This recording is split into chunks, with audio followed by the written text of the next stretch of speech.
So a little bit about Gabby. Gabby is a higher education professional working as an academic advisor at the University of Maryland, College Park.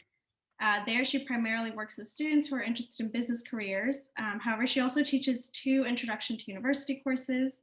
These courses focus on professional development, resume and cover letter writing, interviewing skills, and the like. She has been working in higher education for about 5.5 years and has a passion for professional development and helping students discover their potential as they make their transition from high school to college and from college to the real world. She attended the University of Maryland, Baltimore County, where she earned her bachelor's degree in psychology and is currently working on her master's in learning design and technology at the University of Maryland Global Campus. So on behalf of Powerful Latinas Rising, thank you, Gabby, for helping us put this workshop together and for spending your afternoon with us. Please enjoy.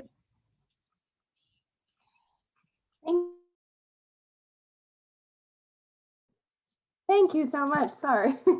I was not ready for that intro, so thank you. I was totally preparing myself to be like, hey, I'm this and this. But yeah, that's me in a nutshell. Thank you for inviting me. I'm super excited to be here and hopefully share a little bit of knowledge with you guys about some things I've learned through my time working with this kind of work. So some background too, I have been part of a variety of different search committees in the past. In my previous jobs, it's been really cool to see the hiring process from the inside, and it's been for a variety of positions that don't necessarily have to do with higher education. Some have been IT, some have been more business focused. So I come from that type of background, and I don't know, I'm kind of a resume cover letter dork when it comes to this. It's just something that's really interesting to me. So today, my goal hopefully is to just highlight on some things that I have found that usually tend to land people interviews and just make some of these things, these 2 documents that, are really scary in perspective because they're the 2 pieces of paper that are supposed to help you stand out in a sea of who knows how many applicants. And so just some things that I've noticed and that I've learned about and worked through and have seen that make an effective resume or cover letter. And so to begin, go to the next slide.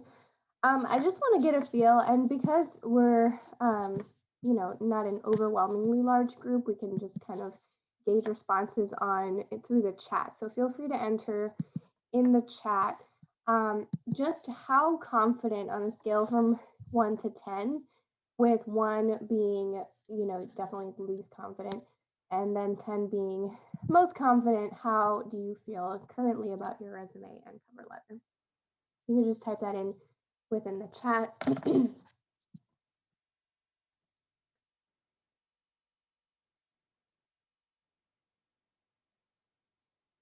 Okay.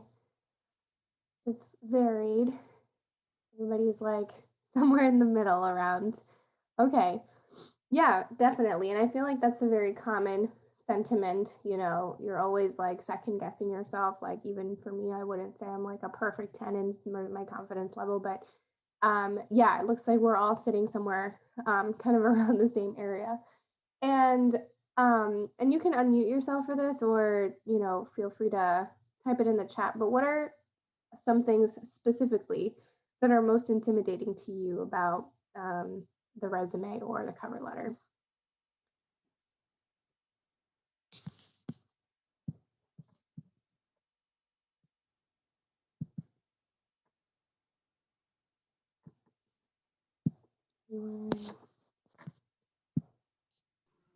So I know for me, Gabby, it's being able to like titrate the wording or like the skills I want to highlight for the particular job. Just making sure it's the right wording and the right information for that particular like viewer. Yeah, definitely. Wording or cover letter lingo is definitely something that I would say is what most people are intimidated by.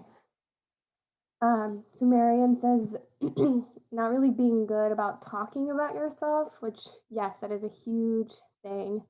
And then realizing that you overlook a lot of things. Yes, that's a huge, huge thing. And I think I have some suggestions later on in the presentation about that specifically about, how to make sure that you are having that fine line between confidence and maybe cockiness. Um, so yeah, that's a great point. Anyone else want to share?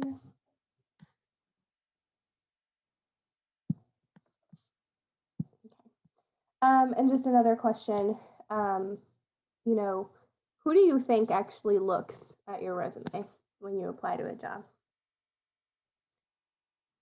And again, you can unmute yourself or type it in the chat. And this is generally speaking too, of course.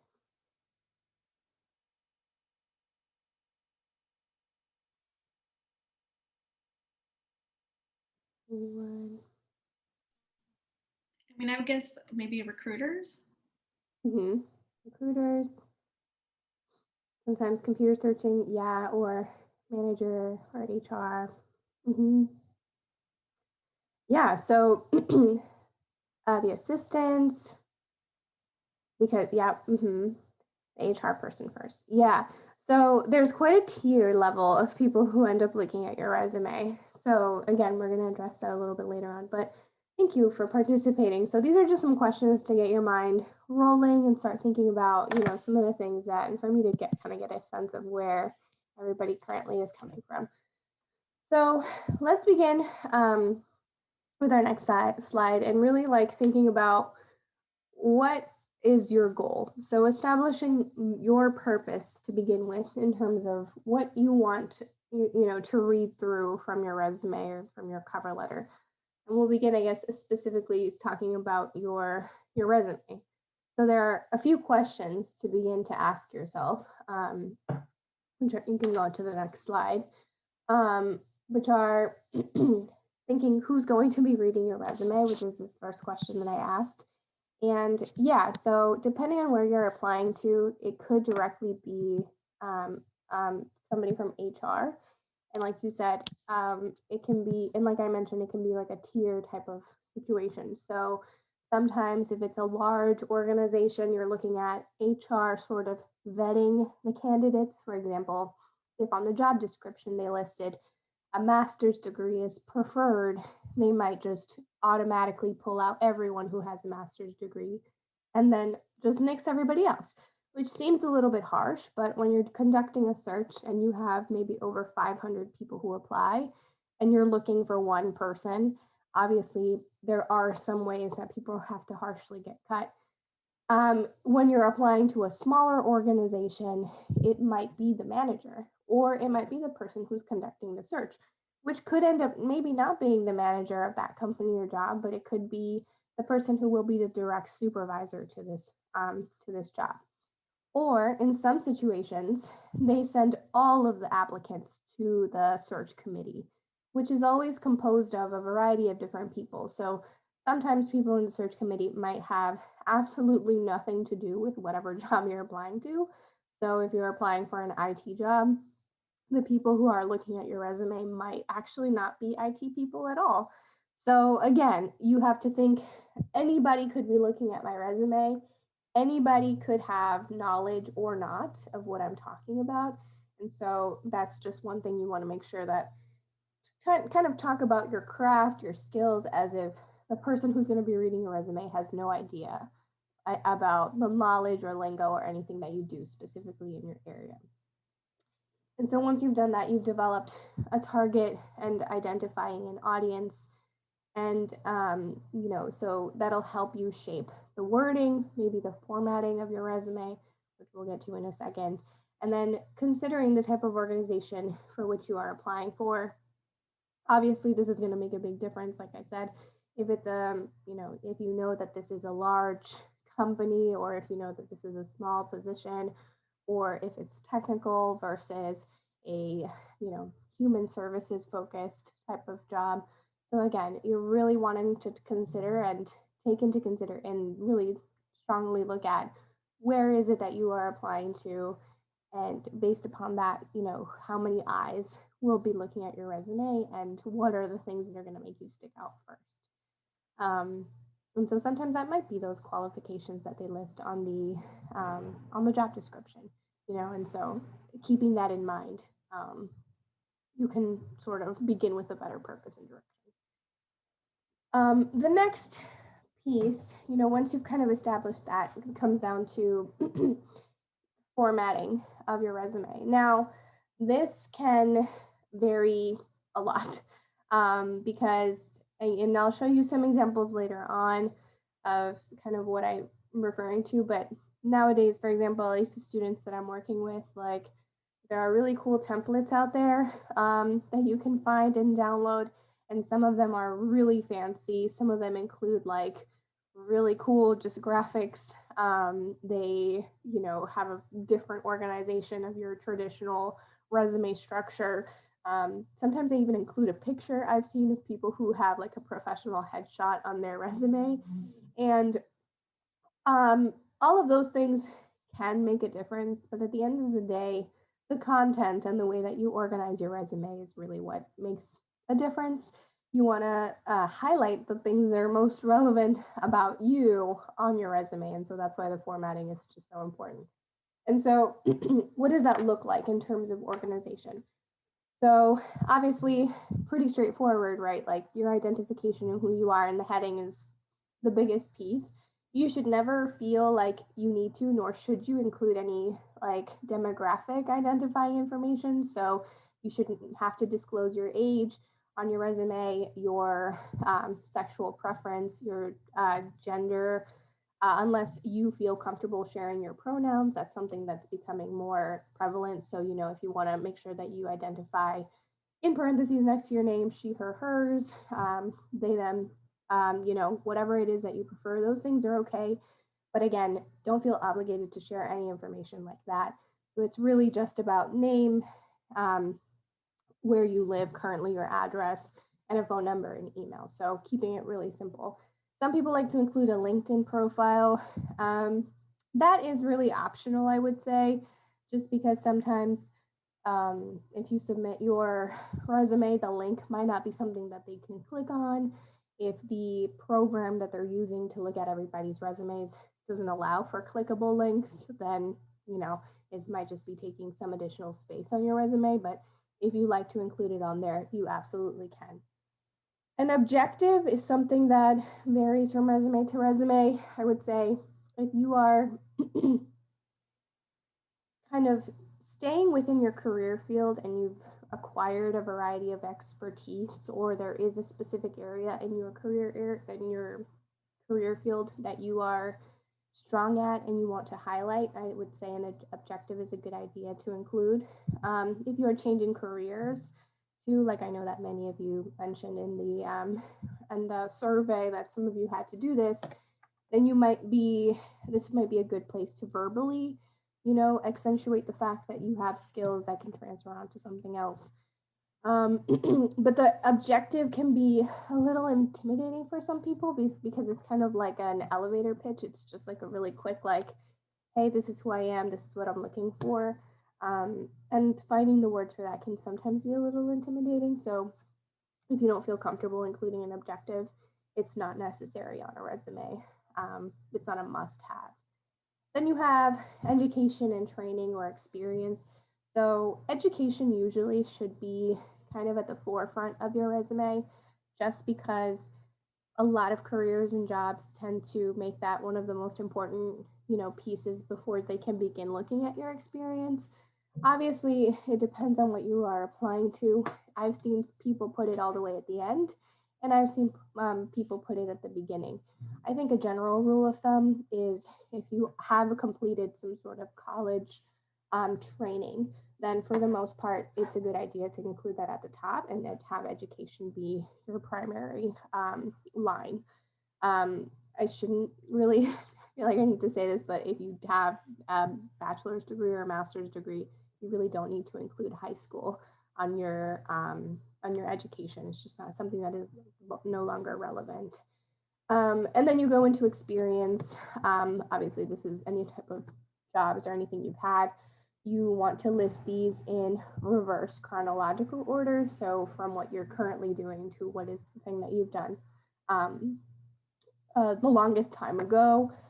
In some situations, for example, if you worked in a high school as a teacher many years ago, and then now you're working currently as a graphic designer, but you've decided that you want to go back to teaching, then in some situations like that, going from most relevant job experience to where you're now going to tends to make the most sense. Although reverse chronological order is what is typically standard. So what you are currently doing to what you've done in the past. And then you can move on to honors, activities, skills, anything additional that you feel like supplements your expertise. So if you have received awards at your job, even in college too, if you're a recent college graduate or have graduated within the last maybe 5 years or so, and you did receive some sort of honor or certification or anything like that, that's noteworthy. This is a time to include it.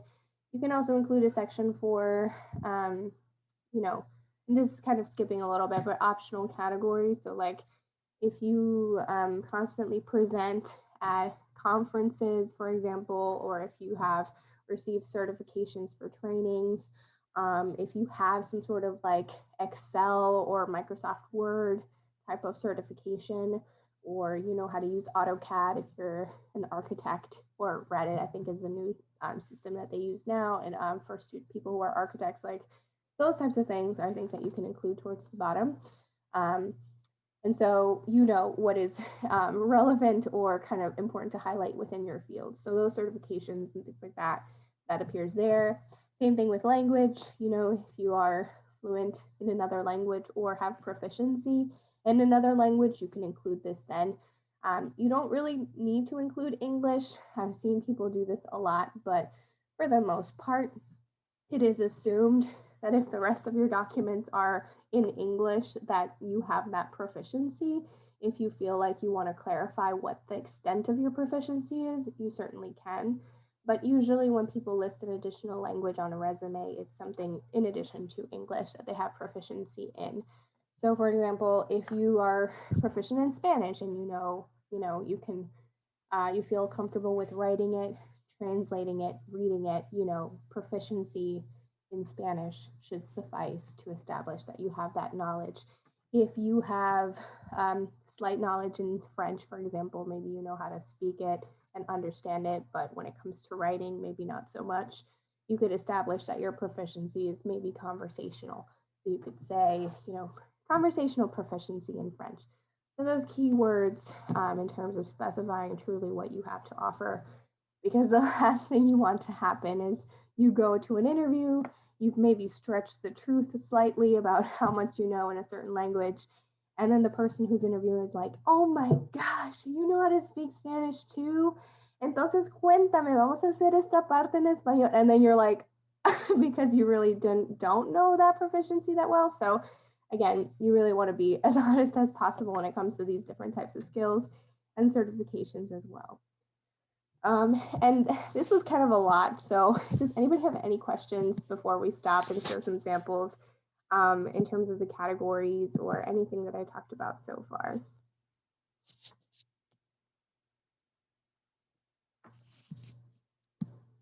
Anybody? That's a great question. So that's actually what we're about to get into, is the preferred length of a resume. So yeah, so this is really can vary. So a lot of us have probably heard and have been ingrained in our heads that you want to keep your resume to one page only. And if you go beyond one page, like the end of the world and that's it, it's over. And that can be the case depending on how long you've been in a specific career field. So for example, let's take a look at the first example, which is my own resume. So as you can see here, my resume is 2 pages long, and this is what I have submitted to places, and this is what has been appropriate for me and okay as a professional now. The notion of having it fit to one page is mostly comes from people fluffing it.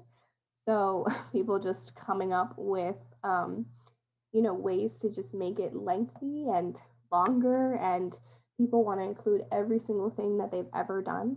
But if you can see here, the oldest thing included on my resume at this point, and to be totally honest with you, it's time for an update for this, because my current position is not listed on this, but the oldest position is from 2014, which at the time when I used this was just 5 years ago.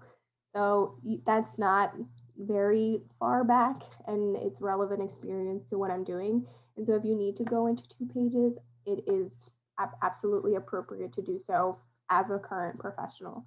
Now, there are certainly effective ways to make your resume fit onto 1 page. And sometimes that is a little bit more effective when you're considering how many resumes people are looking at. And Paloma so generously shared hers as well. And you can see these are 2 different styles. And this is exactly what I've talked about. That education is listed here at the bottom, which is absolutely fine. I think in an area where Paloma works, like for the most part, most candidates who are applying to these types of positions also tend to hold very similar educational backgrounds. And so in an area like social work or counseling or engineering, for example, these are very specific areas that it is just, I mean, everybody should, for the most part, hold certain degrees to get into these fields. And so then the education becomes the most irrelevant piece.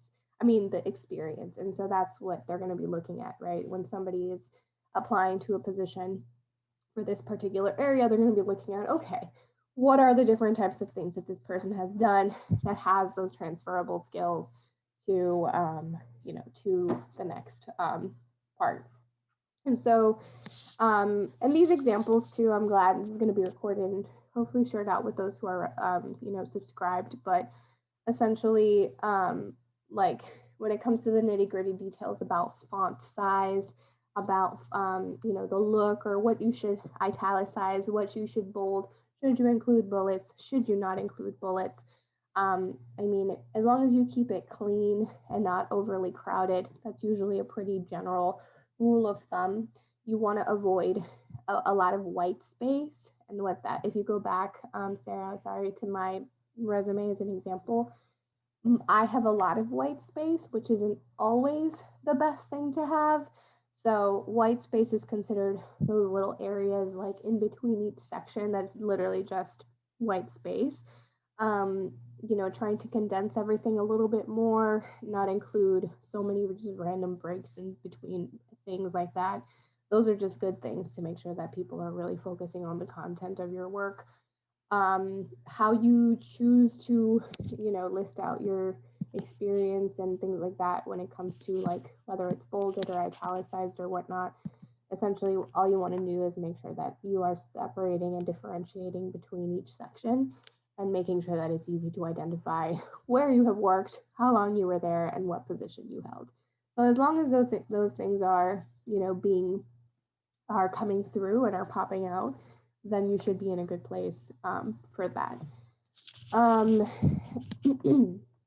The other thing to note or to bring out too is, as you can see, like within like it's a case by case situation too. If you do have concerns about the length of your resume, so at some point, it is going to be depending on how long you've been out of college or how long you've been in your field or whatever it may be, that it might be time to remove some of those old things. So for example, in my personal experience, I would probably completely remove everything that I've done in college and just stick to everything that I've done since I graduated. And that's relevant for me right now, just because of the nature of the things I have done within my jobs. And another way to sort of, in terms of talking about yourself on a resume, and sorry, Sarah, we can go on to the slide. Yep, there we go. You want to think about yourself in terms of everything that you've done as an action standpoint. And you want to think, okay, well, what did I do and why did I do it? And that should usually help you, come up with a good, strong statement for the description of your duties. So for example, when I work with students, a lot of the times they omit the fact that they've been a waiter or a waitress at a job, or that they wash dishes, or that they deliver for DoorDash, because they're like, well, that stuff is totally irrelevant to business. Like, why would I include that? And actually, like, and this goes for the same and kind of transitioning into that. Well, what if you want to change careers? Like, how am I supposed to show what I've done and how that relates? And this is through these action verbs, because you're thinking, okay, I had to clean tables as a waiter. Okay, well, why did I have to clean the tables? Well, because you want to keep a professional and welcoming environment for the customers, right? And so, well, how do this is when you think about the verb. Okay, well, I'm maintaining a clean space, and so then you have maintain. Your duty was to maintain a clean environment by wiping down tables and restocking plates and forks and knives after each customer has left, the restaurant. Things like that, right? So you're making something small, like, well, I just cleaned tables. And you're kind of, implicating, like, well, there was a reason why I did it. It wasn't just because, they had nothing else for me to do and this is what I needed to do. So that's the same type of mentality to go into, if you're switching careers. Well, there are a lot of skills that are required for a lot of these things. And so, what did you do to what was the main purpose for doing what you did? And, is that going to be necessary and relevant for the new position that you're transitioning to? And 9 times out of 10, no matter what job you're going from and to, there are things that will go across each one. So I want to take a pause here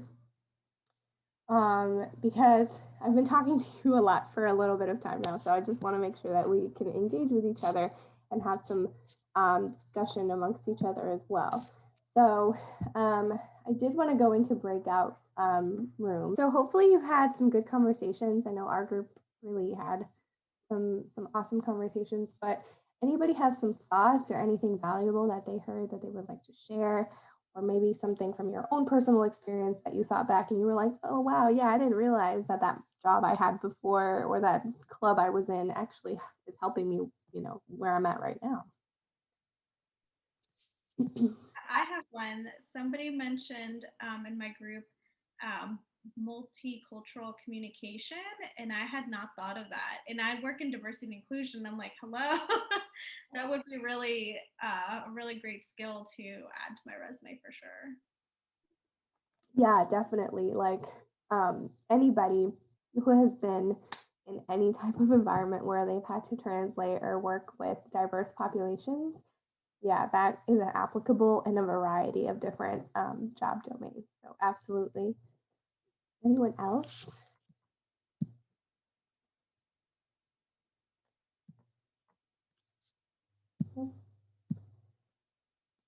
Okay. Well, I'm sure there were really great conversations within your group, so I'm glad we had the opportunity to do that. Alrighty, so transitioning a little bit to now cover letters, because this piece, I know somebody had mentioned when the poll was done that this is one that is hard to start, and oftentimes the cover letter, right, is the first piece of your packet of documents that you're submitting for a job. And so I feel like the cover letter tone is usually what makes the biggest impact. And for a lot of search committees, at least for the ones that I've been in, the cover letter has really made an impact in terms of deciding whether you want to move forward or deciding between like 2 or 3 candidates that fit or have all of the qualifications when it comes to experience and education, right? And so what is a cover letter exactly? And so it's really a more thorough explanation of your current skills and how it applies to the new position that you're applying to. And so while cover letters are known to be more certainly professional, a little bit more rigid in terms of writing style, it is still where you have the only a chance to showcase yourself before, being able to land an interview. And so for the most part, cover letters have a pretty standard style. You're introducing yourself, you're welcoming yourself, and thanking them, and then you're talking a little bit further about your skills, and then kind of coming back together, and then going from that. So as far as formatting goes, there's really not too much variety. You'll see, even if you use Google, which I failed to mention earlier, but Google is truly your best friend when it comes to finding, resources for this. Like, if you just Google like resume, action verb, bank, or, resume samples for those in, oh no, is everybody hearing me okay? Thumbs up if you can hear me. So I'm sorry, Cheryl. If there's something you'd like for me to repeat, I'm happy to do so. But yeah, sorry, Sarah, could we go back one more slide to the previous slide? So yeah, and I lost my train of thought a little bit, but essentially with the cover, yeah, there's a lot of resources. That's what I was saying. So if you look up samples for different types of job areas or career fields that you want to go into, usually there's a pretty similar format. And a good rule of thumb is if it's edu, if it ends in edu or .org or .gov, usually a lot of universities make their resources public. So for example, a lot of the Big Ten institutions have resources that are like essentially public libraries for you to go onto online and have really, really helpful tips and tools. So I do know that there was one person in our group who's still in college, getting ready to enter that world. Don't be afraid to branch out of your own institution's resources and see what else is out there. But the formatting is going to be pretty simple as it comes to a cover letter. You're going to find that essentially you're looking at 3 to 4 paragraphs, in some instances 5, depending on your experiences. And what you don't want it to be is a repetition of your resume.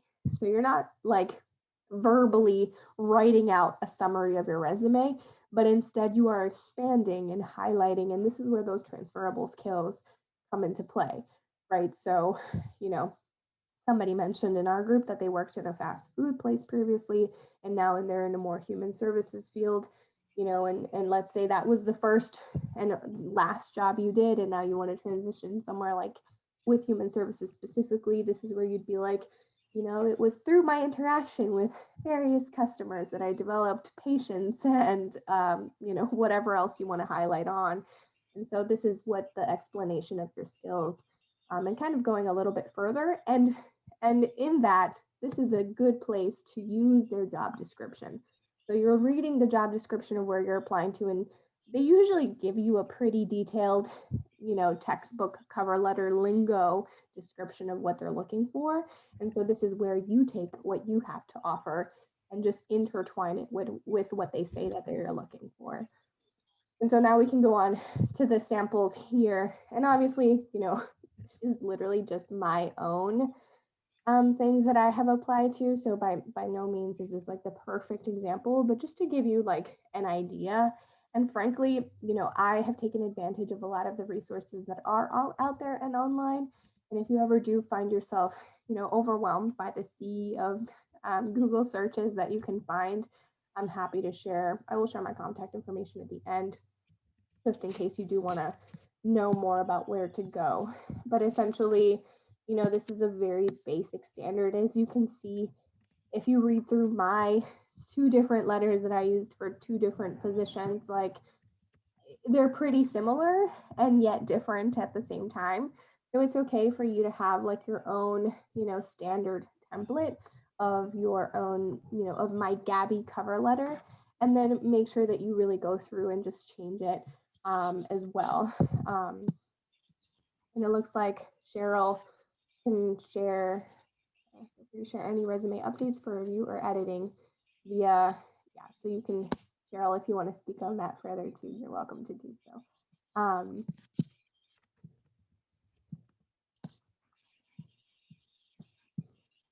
Okay, so this is just an example for you to see, but again, usually you're kind of thanking at the beginning for the opportunity, specifying what position you're applying for.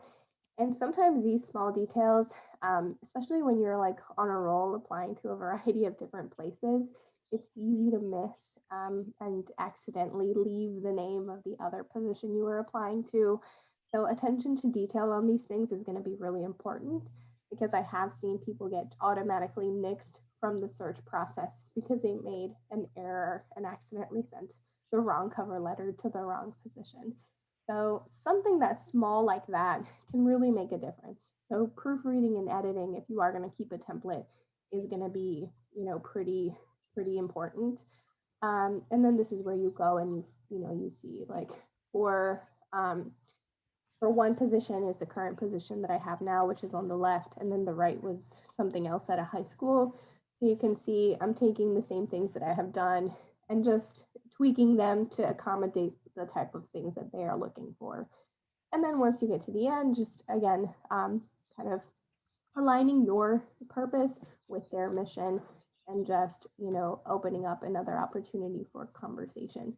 So pretty basic, pretty standard in terms of organization. And so then the language is just really when it comes, essential. But like I said, there are so many resources and points of contacts out there. And I myself I'm happy to open myself if you'd like another pair of eyes on your drafts, so that, proofreading is really essential. And just having it, looked over by as many people as you possibly can is going to be what's going to help this be as effective and more polished as possible.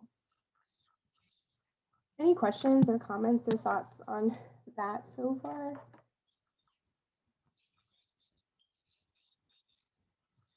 Okay. And so some final tips, I guess, for cover letters and just resumes in general is that editing is going to be your most important and favorite tool.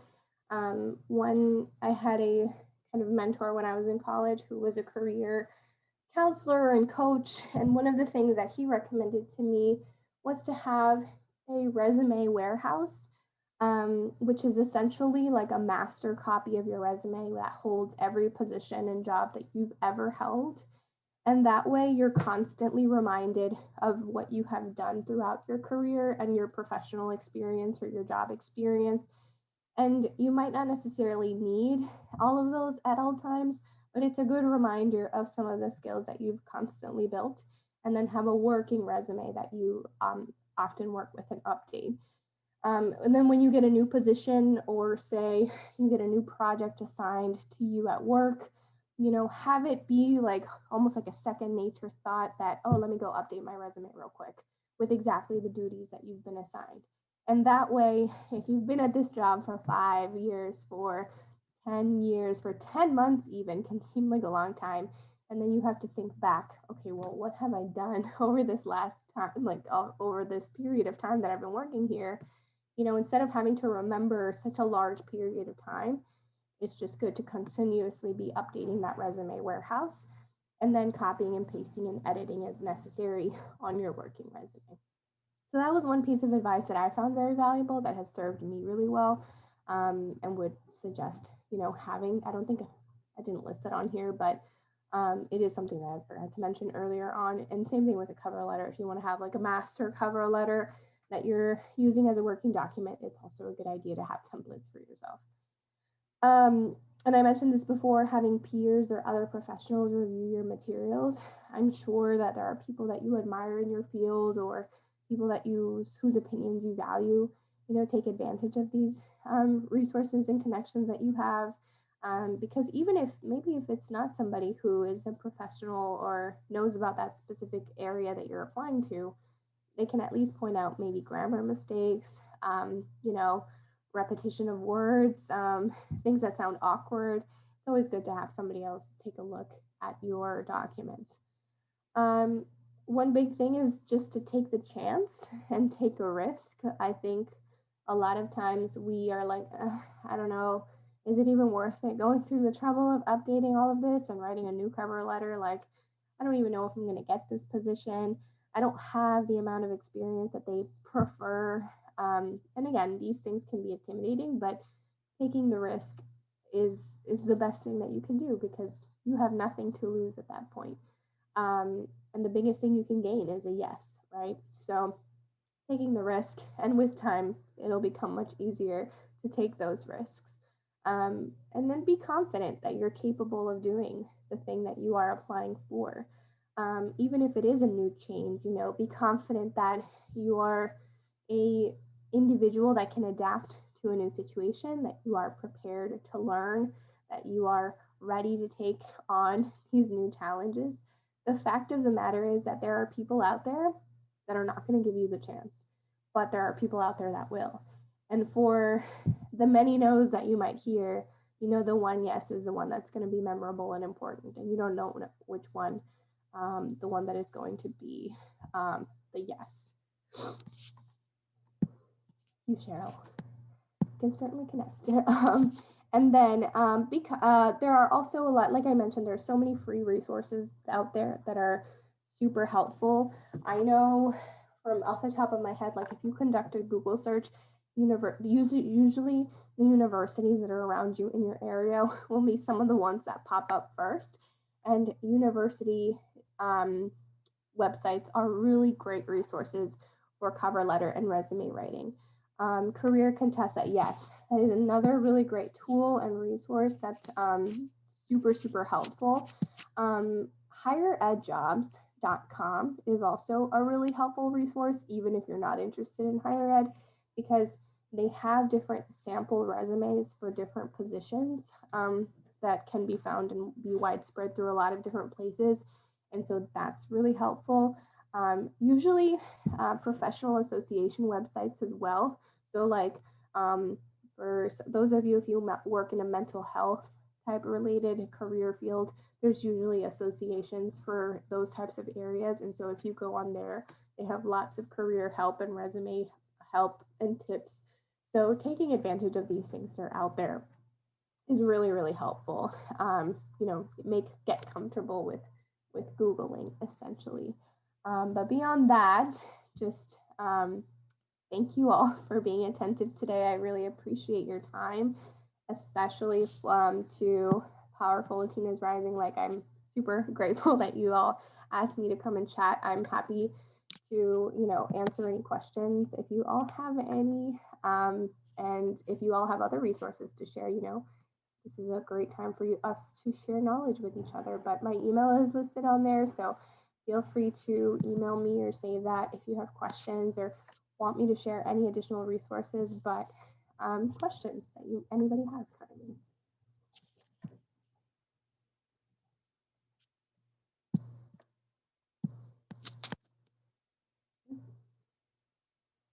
All right, well, thank you again, everyone. I really appreciate it. Thanks for taking time out of your Saturday. I know Saturdays are valuable, so thank you, everyone. Yeah, thank you so much, Gabby. We really appreciate you lending us your expertise for this event. And thank you, everyone, for attending today's workshop. Just a heads up, we're going to have a third installment of our programming around job procurement next month. So keep an eye out for that. And then we'll also be dropping a survey in the chat. We want to hear your feedback on this event and what future events you'd like to see. And also, we will be hosting our second annual Valentine's Day celebration tomorrow at 3 p.m. Pacific Standard and 6 p.m. Eastern. You can register on our website or follow the links we have on our Instagram page. We're going to have a cocktail demonstration, music, and games. So it'll be really fun. And we'll be sending out more information through our newsletter as well. So definitely hope you can all join us. But yeah, thank you all so much. And, definitely subscribe to all of our stuff to keep updated. And thank you, Gabby, and thank you guys for dropping by, and good luck with your job search and those interviews. You guys are gonna do great. Do great, yes. Be awesome. Thank you.